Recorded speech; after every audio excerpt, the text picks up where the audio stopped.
ನಾವೆಲ್ಲರೂ ಯಾಕೆ ಕೃಷಿ ಬರ್ಬೇಕು ಅಂತ ಹೇಳಿದ್ರೆ ಇವತ್ತಿನ ದಿನದಲ್ಲಿ ನಮಗೆ ಆಹಾರ ಬಹಳ ಮುಖ್ಯ. ಆಹಾರ ಇಲ್ಲದಿದ್ರೆ ನಾವು ಏನು ಮಾಡಕ್ಕಾಗೋದಿಲ್ಲ. ಅದರಲ್ಲೂ ಶುದ್ಧವಾದ ಆಹಾರ ಸಿಗ್ಬೇಕು. ಅಟ್ಲೀಸ್ಟ್ ನಮ್ಮ ಮನೆಗೆ ನಮ್ಮ ಕುಟುಂಬಕ್ಕೆ ಬೇಕಾದಂತ ಆಹಾರನಾದ್ರೂ ನಾವು ಬೆಳೆಸ್ಕೋಬೇಕು.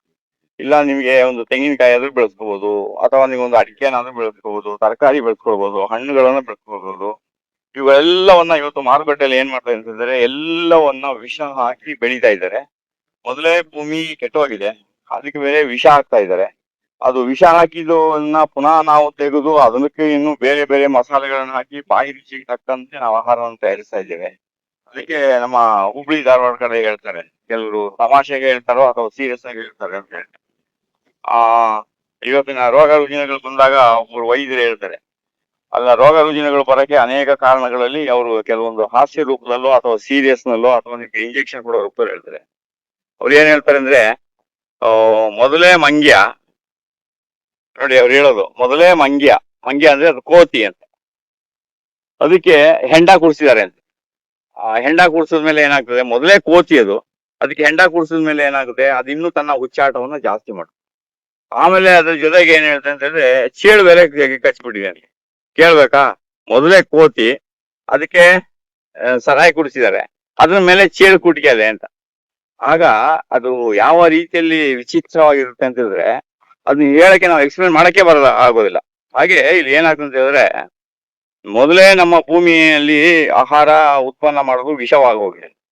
ಆ ವಿಷವಾಗೋಗಿದ್ದ ಆಹಾರವನ್ನ ನಾವು ತೆಗೆದು ಪುನಃ ಅದಕ್ಕೆ ಇಂಜೆಕ್ಷನ್ ಮಾಡೋದು ಅಥವಾ ಅದಕ್ಕೆ ಪುನಃ ಏನಾದ್ರು ಕೆಮಿಕಲ್ ಹಾಕೋದು, ಪುನಃ ಅದನ್ನ ಕೆಮಿಕಲ್ ಹಾಕಿದ್ನ ತಗೊಂಡ್ ಬಂದು ಮನೇಲಿ ಅದಕ್ಕೆ ಪುನಃ ಕೆಮಿಕಲ್ ಮಸಾಲೆನೆ ಹಾಕಿ ಅದಕ್ಕೆ ಟೇಸ್ಟ್ ತಕ್ಕ ಹಾಕಿ ಮಾಡಿ ನಾವು ಹಾಕಿ ತಿನ್ನೋದ್ರಿಂದ ಏನಾಗ್ತದೆ, ನಮ್ಗೆ ನಮ್ಮ ಆರೋಗ್ಯದ ಮೇಲೆ ತುಂಬಾ ದುಷ್ಪರಿಣಾಮ ಬೀರ್ತದೆ. ಇವತ್ತೆಲ್ಲ ಸಣ್ಣ ಸಣ್ಣ ವಿಷಯಕ್ಕೆ ನೀವೇನಾದ್ರು ಹಾಸ್ಪಿಟಲ್ ಹೋಗ್ಬಿಟ್ರೆ ನಿಮ್ಗೆ ಗೊತ್ತಾಗ್ತದೆ. ಕೆಲವೆಲ್ಲ ಹಾಸ್ಪಿಟಲ್ಗಳಲ್ಲಿ ಸೇವೆಯೇ ನಮ್ಮ ಜೀವನ ಅಂತ ಹೇಳ್ತಾರೆ. ಸೇವೆಯೇ ನಮ್ಮ ಹೆಸರಿಗೆ ನಮ್ಮ ಆಸ್ಪತ್ರೆ ಹೆಸರೇ ಸೇವೆಗೆ ಅಂತ ಹೇಳ್ತಾರೆ. ಯಾವ ಸೇವೆನೂ ಇಲ್ಲ ಅಲ್ಲಿ.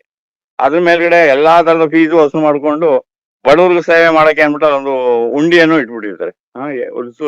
ಲೂಟ್ ಮೇಲೆ ಲೂಟ್ ಮಾಡ್ತಾ ಇರ್ತಾರೆ. ಅದರಿಂದ ಇವತ್ತು ದಿನದಲ್ಲಿ ನಿಮ್ಮ ಆರೋಗ್ಯವನ್ನ ನೀವು ಉಳಿಸ್ಕೋಬೇಕಂದ್ರೆ ಆಹಾರವನ್ನ ಸರಿಪಡಿಸ್ಕೊಳ್ಬೇಕು. ಆಹಾರವನ್ನ ಸರಿಪಡಿಸ್ಕೊಳ್ಬೇಕಾದ್ರೆ ನಮ್ಮ ಭೂಮಿಯನ್ನ ಸರಿಪಡಿಸ್ಕೊಳ್ಬೇಕು.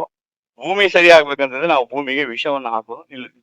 ಹೀಗೆ ಇದು ನಮ್ಮ ಕೆರೆ ನೋಡಿದ್ರಿ, ಬಹಳ ಸುಂದರವಾಗಿ ರಮಣೀಯವಾಗಿದೆ. ಸುಮಾರು ಒಂದು 100 ಎಕರೆ ಮೇಂಟೈನ್ ಮಾಡುವಷ್ಟು ನಮ್ಗೆ ಇಲ್ಲಿ ನೀರು ಏನು ಬರ ಇಲ್ಲ. ಅಲ್ಲಿ ಮೀನು ನೆನೆ ಬಿಟ್ಟಿದ್ದು ನೋಡೋಣ ಹೇಗಿದೆ ಅಂತ ಆಟ ಆಡೋದಕ್ಕೆ ಆಗ್ತಾ ಇದೆ ಜಾಗದಲ್ಲಿ. ಹಾಗೆ ಇದು ಕೆರೆ, ನಾವು ಕೆರೆಗೆ ರೋಪನ್ನ ಇಟ್ಕೊಂಡಿರೋ ಜಾಗ ಇದು. ಈ ರೀತಿ ಕೆರೆಗೆ ಇಡಲಿಕ್ಕೆ ಮುಂದೆ ಏನಾದ್ರು ಕೆರೆಯಲ್ಲಿ ಮಣ್ಣು ತೆಗಿಬೇಕು, ಉಳು ತೆಗಿಬೇಕು ಅಂದಾಗ ನಾವೇನ್ ಮಾಡ್ಬೋದು, ಇದಕ್ಕೆ ಒಂದು ರಂಪನ ಇಟ್ಕೊಂಡಿದೀವಿ. ಕೆರೆಯಲ್ಲಿ ಈ ರೀತಿ ಇದೆ. ನಾವು ನೋಡ್ಬೋದು ನೆನ್ನೆ ಬಿಟ್ಟಿದ್ದ ಮೀನುಗಳು ಇಲ್ಲೆಲ್ಲ ಓಡಾಡಕ್ಕೆ ಬರ್ತವೆ. ನಾನು ಆಮೇಲೆ ನಿಮಗೆ ಇದಕ್ಕೆ ಸ್ವಲ್ಪ ಮೇವು ಹಾಕಿ ತೋರಿಸ್ಕೊಡ್ತೇನೆ. ಎಲ್ಲ ಓಡಾಡ್ತಾ ಇದೆ ಬರ್ತಾ ಇದೆ, ಹತ್ತಿರಕ್ಕೆ ಬರ್ತಾ ಇದೆ. ಮೇವು ಹಾಕ್ಬೇಕು, ಅದು ಬಿಟ್ಟಿದ್ದ ಜಾಗದಲ್ಲೇ ಅದು ಓಡಾಡುತ್ತೆ. ಹಾಗೆ ಇಲ್ಲಿ ಕೆರೆ ತುಂಬಾ ಚೆನ್ನಾಗಿ ಬರ್ತಾ ಇದೆ. ನೀರು ಬಹಳ ಶುದ್ಧವಾಗಿದೆ. ಒಂದ್ ಕಡೆಗೆ ನೀರು ಬರೋದು, ಒಂದು ಕಡೆ ಹೋಗೋದು, ಈ ರೀತಿ ಒಂದು ವ್ಯವಸ್ಥೆಯನ್ನ ಇಲ್ಲಿ ನಾವು ಮಾಡ್ಕೊಂಡಿದ್ದೇವೆ. ಕೆರೆ ಪಕ್ಕದಲ್ಲೆಲ್ಲ ನಾವಿಲ್ಲಿ ಲಾವಂಚವನ್ನ ಹಾಕೊಂಡಿದ್ದೇವೆ. ಮೊದಲೇ ಇಲ್ಲಿ ನಾವು ಲಾವಂಚ ಹಾಕಿ ಇಟ್ಟಿದ್ದೀವಿ. ಲಾವಂಚ ಎಲ್ಲ ಚೆನ್ನಾಗಿ ಎಲ್ಲ ಬರ್ತಾ ಇದೆ. ಇನ್ನು ಸರಿಯಾಗಿ ನೀರು ಬಿದ್ರೆ ಹೆಚ್ಚಿಬಾರ್ದು ಅಂದ್ಬಿಟ್ಟು ಉದ್ದೇಶದಿಂದ ನಾವು ಈ ಲಾವಂಚವನ್ನ ಈಗ ಹಾಕಿರೋದು. ಆಮೇಲೆ ಮಧ್ಯದಲ್ಲಿ ಇಲ್ಲಿ ರೋಡು ಸಂಚಾರಕ್ಕೆ ಅನುಕೂಲವಾಗ್ಲಿ ಅಂದ್ಬಿಟ್ಟು ಈ ರೋಡ್ಗೆ ನಾವು ಹಾಕಿದೀವಿ. ಸೂರ್ಯ ಉದಯಿಸ್ತಾ ಇದೆ ನೋಡಿ. ಪ್ರತಿದಿನ ಬೆಳಗ್ಗೆ ಏನೇ ನಿಮ್ಮ ಕೆಲಸ ಇರಲಿ, 1 ನಿಮಿಷ 2 ನಿಮಿಷ ಸೂರ್ಯನನ್ನ ಶಾಂತವಾಗಿ ನೋಡಿ. ಇದು ನಮ್ಮ ಹಳ್ಳಿಯಲ್ಲಿ ಇರೋರಿಗೆ ಇದೊಂದು ಭಾಗ್ಯ ಸಿಗುತ್ತೆ. ಇನ್ನು ಬೆಂಗಳೂರು, ಮೈಸೂರು ದೊಡ್ಡ ದೊಡ್ಡ ಸಿಟಿಲಿ ಇರೋರಿಗೆ ಈ ಭಾಗ್ಯವೇ ಇಲ್ಲ. ಯಾಕೆಂತಂದ್ರೆ ಅವ್ರ ಮನೆ ಮುಂದೆ ಅವರೇ 14ನೇ ಮಾಡಿ ಮೇಲ್ಗಡೆ ಇರ್ತಾರೆ. ಅವ್ರ ಪಕ್ಕದಲ್ಲೆಲ್ಲ 18 ಮಾಡಿ 20 ಮಾಡಿ 25 ಮಾಡಿ ಇರ್ತವೆ. ಅದರಿಂದ ಇಂಥ ಸೂರ್ಯನ ಇದು ಸಿಕ್ಕೋದಿಲ್ಲ. ಹೇಗೋ ಈಗ ಬೇಸಿಗೆ ಸಮಯದಲ್ಲಿ ನೀವೆಲ್ಲ ಮಕ್ಕಳನ್ನ ಕರ್ಕೊಂಡು ಅಲ್ಲಿ ಇಲ್ಲಿ ಟೂರ್ ಹೋಗ್ತೀವಿ. ಟೂರ್ ಹೋಗಿ ಯಾವ್ದಾವ್ದೋ ರೆಸಾರ್ಟ್ ಅಲ್ಲಿ ಇದ್ದು ತಿನ್ನಬಾರದನ್ನ ತಿಂದು ಕುಡಿಯಬಾರದನ್ನೆಲ್ಲ ಕುಡಿದು ಬೆಳಿಗ್ಗೆ 9 ಗಂಟೆ 10 ಗಂಟೆ ಎದ್ದು ಮಾಡಿದ್ರೆ ಅದೆಲ್ಲ ಹೋಗಿನೂ ಪ್ರಯೋಜನ ಇಲ್ಲ. ಯಾವ್ದಾದ್ರು ಒಂದು ಹಳ್ಳಿಯಲ್ಲಿ ಇರುವಂತ ನಿಮ್ಮ ಸಂಬಂಧಿಕರ ಮನೆಗೆ, ನಿಮ್ಮ ರಿಲೇಷನ್ ಮನೆಗೆ ಅಥವಾ ನಿಮ್ಮ ತಾತ ಅಜ್ಜಿ ಮನೆಗೆ ಕರ್ಕೊಂಡು ಹೋದ್ರೆ ಆ ಹಳ್ಳಿಯಲ್ಲಿ ನೀವು ಇಂಥ ವಾತಾವರಣವನ್ನೆಲ್ಲ ನೀವು ನೋಡ್ಬೋದು. ನಾವೆಲ್ಲ ಚಿಕ್ಕ ಮಕ್ಕಳಾಗಿದ್ದಾಗ ಶಾಲೆಗೆ ರಜೆ ಬಿಡ್ತು ಅಂದ್ರೆ ನೇರವಾಗಿ ಮರುದಿನನೇ ಅಜ್ಜಿ ಮನೆ. ಆ ಬ್ಯಾಗ್ ತಗೊಂಡ್ ಬಂದು ಇಟ್ಬಿಟ್ಟು ಹೋದ್ರೆ ಇನ್ನು ಅಜ್ಜಿ ಮನೇಲಿ 1 ತಿಂಗಳು 2 ತಿಂಗಳು ಅಜ್ಜಿ ಮನೇಲಿ ಇದ್ದು ಆಮೇಲೆ ಸ್ಕೂಲ್ ನಾಳೆ ಶುರು ಆಗ್ತದೆ ಅಂದ್ರೆ ಇವತ್ತು ಬಂದು ಬ್ಯಾಗ್ನ ಹುಡುಕ್ತಾ ಇದ್ದು ಅಂತ ಸ್ಥಿತಿ ಇದ್ದು. ಈಗ ಮಕ್ಕಳೆಲ್ಲ ತಂದೆ ತಾಯಿನೂ ದುಡಿಯೋದು ನೆಪದಲ್ಲಿದ್ದಾರೆ. ತಂದೆ ತಾಯಿನೂ ದುಡಿಯೋದು, ಮಕ್ಕಳು ದುಡಿಯೋದು, ಮಕ್ಕಳು ಶಾಲೆ, ಆಮೇಲೆ ಇವ್ರಿಗೆ ರಜೆ ಸಿಗೋದಿಲ್ಲ, ಅವ್ರಿಗೆ ರಜೆ ಸಿಗೋದಿಲ್ಲ, ಆಮೇಲೆ ಮನೆ ಕುಟುಂಬದ ಬಾಂಧವ್ಯಗಳು ಸಿಗೋದಿಲ್ಲ, ರಿಲೇಶನ್ಶಿಪ್ ಬಾಂಧವ್ಯ ಸಿಗೋದಿಲ್ಲ. ಎಲ್ಲವೂ ಇರುತ್ತೆ ನಿಮ್ಮ ಹತ್ರ. ಕೊನೆಗೆ ನಿಮ್ಮ ಮಕ್ಕಳಿಗೆ ಒಂದು ಮಾರ್ಗದರ್ಶನ ಹೇಳುವಂತ ಹಿರಿಯರು ಇರೋದಿಲ್ಲ ಮನೇಲಿ. ಒಂದು ತಿಳ್ಕೊಳ್ಳಿ, ಮನೇಲಿ ನಿಮ್ಗೆ ಏನಾದ್ರು ವಯಸ್ಸಾದ ತಂದೆ ತಾಯಿ ಇದ್ದಾರೆ ಅಂತ ಹೇಳಿದ್ರೆ ನಿಮ್ ಮನೆಗೆ ಒಂದು 25-30 ಸಾವಿರ 50 ಸಾವಿರದವರೆಗೂ ನಿಮ್ಗೆ ಒಂಥರ ಲಾಭ ಇದ್ದಾಗೆ. ಯಾಕೆಂತಂದ್ರೆ ನಿಮ್ ಮನೆಗೆ ಅವರು ಸೆಕ್ಯೂರಿಟಿ ಆಗಿರ್ತಾರೆ. ನಿಮ್ಮ ಮನೆಯ ಆಗು ಹೋಗುಗಳನ್ನೆಲ್ಲ ಅವರು ಸೂಕ್ಷ್ಮವಾಗಿ ಗಮನಿಸ್ತಾ ಇರ್ತಾರೆ. ಹಾಗೇನಾಗ್ತದೆ, ಮಕ್ಕಳು ತಾತ ಅಜ್ಜಿ ಜೊತೆಲಿ ಬೆಳೆದಾಗ ಅವರಲ್ಲಿ ಬೆಳೆಯುವಂತ ಒಂದು ಒಂದು ಮನಸ್ಥೈರ್ಯ, ಒಂದು ಧೈರ್ಯ ಇದೆಯಲ್ಲ, ಅದು ತುಂಬಾ ಚೆನ್ನಾಗಿರ್ತದೆ. ನೀವು ತಂದೆ ತಾಯಿ ದುಡಿತಾ ಇರ್ತೀರಿ, ಮಕ್ಕಳ ಜೊತೆಲಿ ಟೈಮ್ ಕೊಡಕ್ ಆಗೋದಿಲ್ಲ. ಆದ್ರೆ ಮನೇಲಿ ಹಿರಿಯರು, ತಂದೆ ತಾಯಿ, ತಾತ ಅಜ್ಜಿ ಯಾರು ಇದ್ರೆ ಆಗೇನ್ ಮಾಡ್ತಾರೆ ಅಂದ್ರೆ ಮಕ್ಕಳಿಗೆ ಅವ್ರ ಜೊತೆಲಿ ಹೆಚ್ಚಿನ ಸಮಯ ಅವ್ರು ಕಳೀತಾರೆ. ಮತ್ತೆ ಅವರ ಅನುಭವಗಳನ್ನೆಲ್ಲ ಮಕ್ಕಳ ಜೊತೆಲಿ ಹೇಳ್ತಾರೆ. ಮೊನ್ನೆ ನಾನು ಯಾವ್ದೋ ಒಂದು ಸ್ನೇಹಿತರ ಮನೆಗೆ ಹೋಗಿದ್ದೆ. ಅಲ್ಲಿ ಮೊಮ್ಮಗ ಅವ್ರು ಹೇಳ್ತಾ ಇದ್ರು, ನೋಡಿ ಇವನು ನನ್ ಮಾತೇ ಕೇಳೋದಿಲ್ಲ ಅಂತ. ತಾತ ಹೇಳ್ತಾರೆ ಮೊಮ್ಮಗನಿಗೆ, ಇವ್ನು ನೋಡಿ ಇವ್ನು ನನ್ ಮಾತೇ ಕೇಳೋದಿಲ್ಲ ಅಂತ. ಇಲ್ಲ ಬಿಡಿ ಕೇಳ್ತಾನೆ, ಅವ್ನು ಒಳ್ಳೆ ಹುಡುಗ ಅಂತ ನಾನು ಹೇಳ್ದೆ. ಆಮೇಲೆ ಎಲ್ಲ ತೋಟ ಎಲ್ಲ ಸುತ್ತಾಡ್ಕೊಂಡು ಬಂದ್ಮೇಲೆ ಮೊಮ್ಮಗ ಏನ್ ಹೇಳ್ದೆ ಅಂದ್ರೆ, ತಾತ ನಾನು ಹೇಳಿದ್ನ ಯಾವ್ದು ಮಾಡೋದಿಲ್ಲ ಅಂತ ಹೇಳಿ. ನೋಡಿ ಹೇಗಿದೆ ಹೇಳ್ಬಿಟ್ಟು ಅವನು ತಾತನಿಗೆ ಕ್ಲಾಸ್ ತಗೊಳ್ತಾನೆ. ಆಗ ನಾನು ಹೇಳಿದೆ, ನೋಡಿ ನಿಮ್ಗೊಂಥರ ಖುಷಿ ಆಗ್ತಲ್ವಾ ಈಗ ನಿಮ್ಮ ಮೊಮ್ಮಗ ಈ ತರ ಎಲ್ಲ ಮಾತಾಡೋದು. ಅದೇ ಮಗ ಸೊಸೆ ಏನಾದ್ರು ಮಾತಾಡಿದ್ರೆ ಎಷ್ಟು ನೋವಾಗ್ತದೆ.